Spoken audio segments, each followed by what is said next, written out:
Sa simula ng pelikula, ipinakita ang isang pulang kotse na huminto sa harap ng isang bangko. Tatlong profesional na magnanakaw na sina Buddy, Darling, at Griff ang lumabas ng sasakyan at sumugod sa bangko. Ang getaway driver ay isang binata na may pangalang Baby. Naghintay siya sa pulang kotse, habang ang tatlong tulisan naman ay ginawa na ang kanilang maruming trabaho sa bangko. Ang isang bagay na kailangan mong malaman tungkol kay Baby ay adik siya sa music. Nakikinig siya sa kantang 88 at labis na nag-e-enjoy dito. Makalipas ang ilang sandali, bumalik na ang mga magnanakaw sa sasakyan at ginawa na ni Baby ang kanyang trabaho. Nagmaneho siya palayo habang nakikinig sa kanta sa kanyang earphone. Nagmaneho siya sa paligid ng lungsod at sinubukang takasan ang mga pulis na patuloy na bumubuntot sa kanila mula sa lahat ng direksyon. Pang Fast and Furious ang driving skills ni Baby at makikita ito kung paano niya iniwasan ng walang kahirap-hirap ang mga balakid sa kalsada. Hindi nagtagal, sumama na rin sa paghabol ang isang police chopper at naabutan ni Baby ang dalawang pulang kotse sa highway. Dumaan ang tatlo sa ilalim ng tulay at niloko ni Baby ang mga pulis sa pamamagitan ng paglipat ng pwesto gamit ang sasakyan. Nagawang makalayo ni Baby, pumasok sa isang parking lot, lumipat sa ibang sasakyan at tuluyan ang nakatakas. Kalaunan, bumili si Baby ng kape para sa buong team habang nakikinig sa kantang Twerk It. Dinala niya ang kape at pumasok sa isang gusali kasama ang robbery crew kung saan ang kanilang employer na si Doc, isang matalinong lalaki, ay naghihintay na sa kanila. Habang hinahati ni Doc ang robbery money, tinanong ni Griff kung bakit patuloy na nakikinig sa music si Baby. Sinubukan ni Griff na takutin ang binata, ngunit hindi siya pinansin ni Baby. Hindi nagtagal, kinuha na nila ang kanilang parte at pagkatapos ay umalis na sa lugar. Kinuha ni Doc ang karamihan sa parte ni Baby para mabayaran ang kanyang utang. Binigyan niya ang binata ng $10,000, isang pares ng guwantes, at isang bagong telepono. Sinabi niya sa kanya na tatawag siya sa lalong madaling panahon para sa isa pang trabaho. Pagkatapos nito, umuwi na si Baby at makikitang nakatira siya kasama ang kanyang foster father na nagngangalang Joseph. Itinago ni Baby ang kanyang bahagi ng ninakaw na pera sa loob ng floorboard. Sinabihan ni Joseph si Baby na umiwas sa maruruming trabaho dahil hindi ito para sa kanya. Kalaunan, kinuha ni Baby ang mga recording ng meeting niya kay Doc at sa iba pang mga magnanakaw at ni-remix ang kanilang mga boses sa isang kanta. Sa gitna ng lahat ng mga recording ay isang cassette tape na may label na Mom. Sa tuwing pinakikinggan niya ito, naaalala niya ang mga masasayang sandali na kasama ang kanyang ina. Madalas mag-away ang kanyang mga magulang at isang araw, namatay sila sa isang car accident habang nag-aaway. Kalaunan, pumunta si Baby sa isang diner at nakita ang isang magandang waitress na nagngangalang Lily. Nilampasan niya ang binata habang kumakanta ng isang kanta at nirecord ito ni Baby gamit ang kanyang tape recorder. Hindi nagtagal, bumalik si Lily upang kunin ang order ni Baby at nakita siyang nagre-record. Nag-usap sila at tinanong ni Baby kung anong title ng kantang kinakanta niya. Maya-maya, pumunta si Baby sa music store at hinanap ang eksaktong kanta. Isang araw, nakatanggap si Baby ng tawag mula kay Doc na nag-alok sa kanya ng bagong trabaho. Pumunta si Baby sa kanyang boss na ipinakilala siya sa bagong team na binubuo ni Eddie, JD, at Bats. Nagtataka ang bagong team kung bakit patuloy na nakikinig sa music si Baby at ipinaliwanag ni Doc na dahil ito sa aksidenteng naranasan niya noong bata pa siya.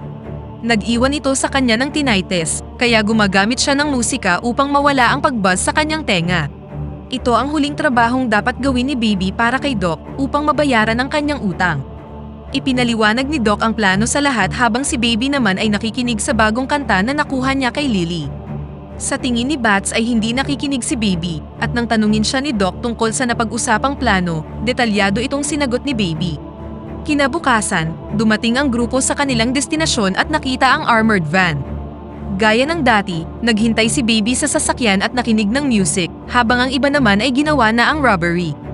Pinatay ni Bats ang gwardya ng van at pagkatapos ay bumalik na sa kotse. Mabilis na pinaharurot ni Baby ang sasakyan, ngunit sa proseso, isang marine ang nagsimulang sumunod sa kanila sakay ng kanyang van.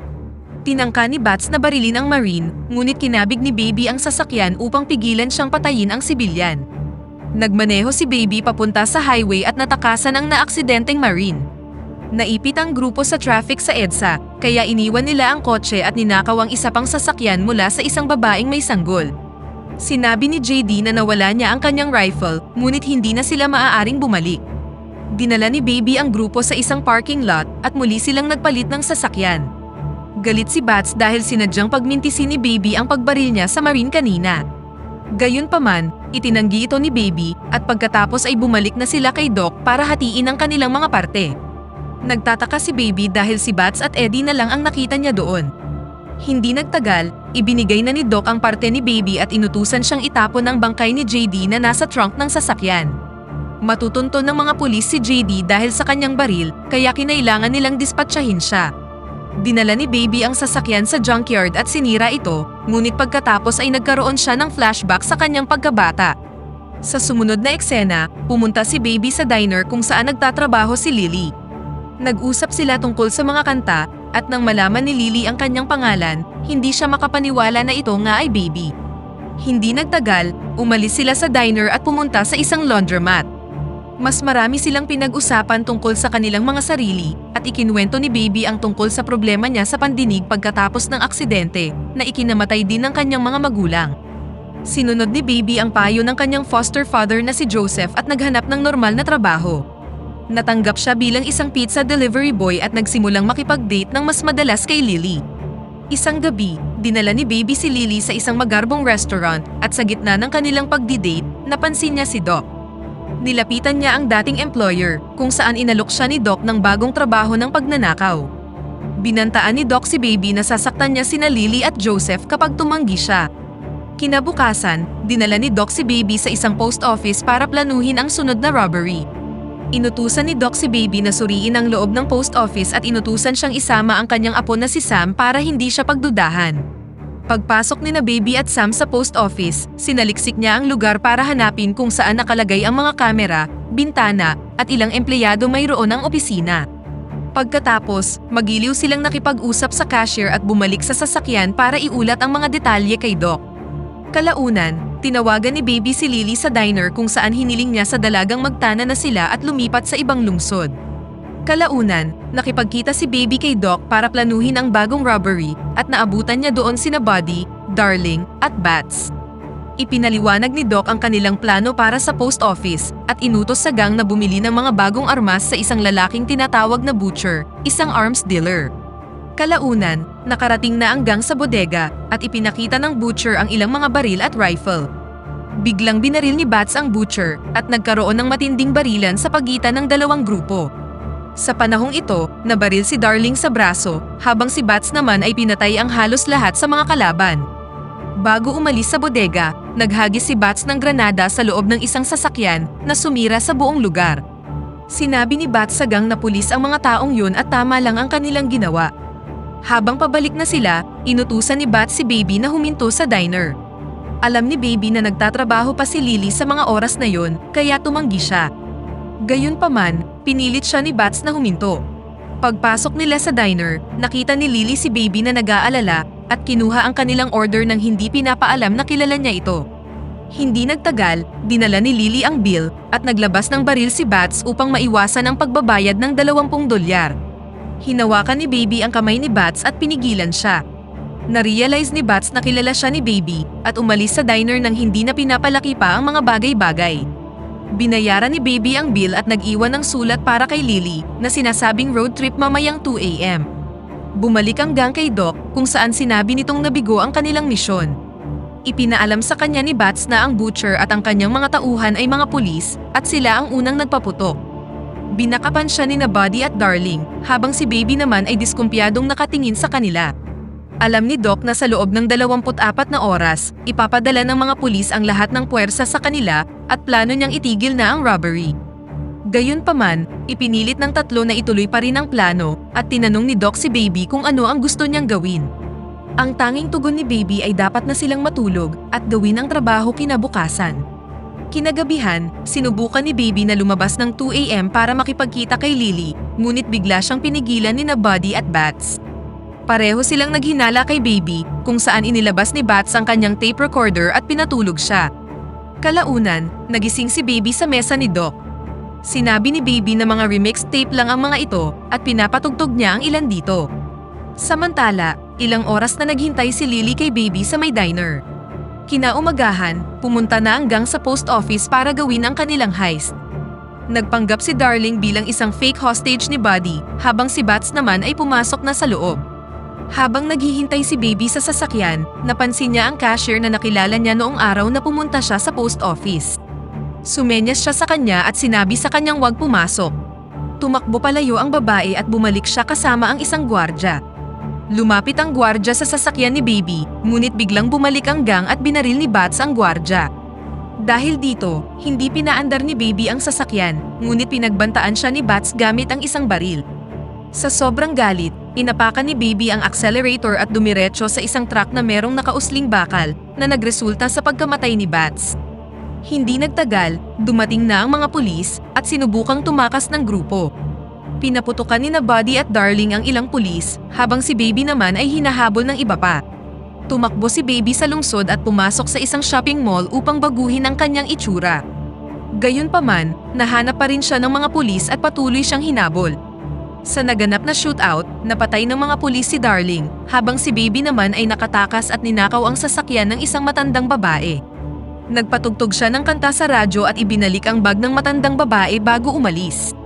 Bumalik si Baby sa kanyang apartment kung saan nakita niyang sira-sira na ang lahat at nakahandusay si Joseph sa sahig. Pagkatapos ay kinuha niya ang lahat ng kanyang pera sa loob ng floorboard at dinala si Joseph sa isang nursing home. Sa huli, humingi siya ng tawad sa kanyang foster father at umalis habang hinahanap ng mga pulis.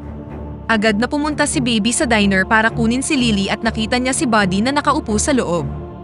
Gusto niyang pagbayarin si Baby sa pagkamatay ni Darling at nagbantang papatayin si Lily.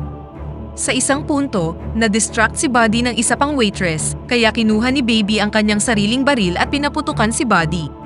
Ninakaw ng magkasintahan ang isang sasakyan mula sa dalawang hippie boys at pagkatapos ay pumunta na sila sa bahay ni Doc. Hiniling ni Baby kay Doc na ibalik sa kanya ang mga box kapalit ng perang ninakaw sa post office. Noong una, tumanggi si Doc, ngunit nang makitang kasama niya si Lily, pumayag na siyang ibigay ang mga tape kay Baby. Binigyan niya din ng ilang pera si Baby para makatakas siya sa bansa. Pagkababa nila sa elevator, dumating si Buddy sakay ng police car at sinagasaan si Doc. Pagkatapos nito, hinabol niya si Baby. Nagpaputok si Baby ng ilang putok at tumalon sa sasakyan ni Buddy. Sumakay sina Baby at Lily sa sasakyan ni Doc at sinimulan silang habulin ni Buddy. Itinulak ni Baby ang sasakyan ni Buddy sa may gilid ng railing na naging dahilan ng pagkahulog nito. Lumabas si Baby ng sasakyan para tingnan kung patay na si Buddy, ngunit bigla itong lumitaw sa tabi niya na may dalang baril. Pinaputok ni Buddy ang baril sa gilid ng tenga ni Baby para mabingi siya. Hinampas ni Lily si Buddy mula sa likuran para mabitawan niya ang baril. Habang abala si Buddy kay Lily, kinuha ni Baby ang baril at pinaputukan siya sa binti. Ilang sandali pa, nahulog si Buddy sa sasakyan na nahulog kanina at namatay. Kinaumagahan, habang naglalakbay sina Baby at Lily, bigla nilang nakita ang isang barikada ng mga pulis sa may tulay sa unahan. Sinubukang tumakas ni Lily, ngunit pinigilan siya ni Baby. Hinalikan niya ang kasintahan at lumabas ng sasakyan para isuko ang sarili sa mga pulis. Sa sumunod na eksena, nahuli na si Baby ng awtoridad at kinasuhan ng kasong theft. Ang cashier sa post office at ang ginang na pinagnakawan ni Baby ng sasakyan noon ay pawang nagbigay ng testimonya pabor kay Baby at sinabing mabait na tao siya at napasama lang sa maling grupo. Hinatulan si Baby ng judge ng 25 years sa bilangguan na may posibilidad na mabigyan ng parole sa loob ng 5 taon. Habang nasa kulungan, nakatanggap si Baby ng mga liham mula kay Lily tungkol sa mga lugar na plano nilang bisitahin kapag nakalabas na siya sa kulungan. Pagkalipas ng 5 taon, sa wakas ay nakalabas na si Baby sa bilangguan at muling nakasama si Lily, at dito na nagtatapos ang pelikula. Pakipindot naman ang like button kung nagustuhan mo ang pelikula at kung hindi naman, pindutin mo ng 2 beses ang dislike button para lang makasiguro.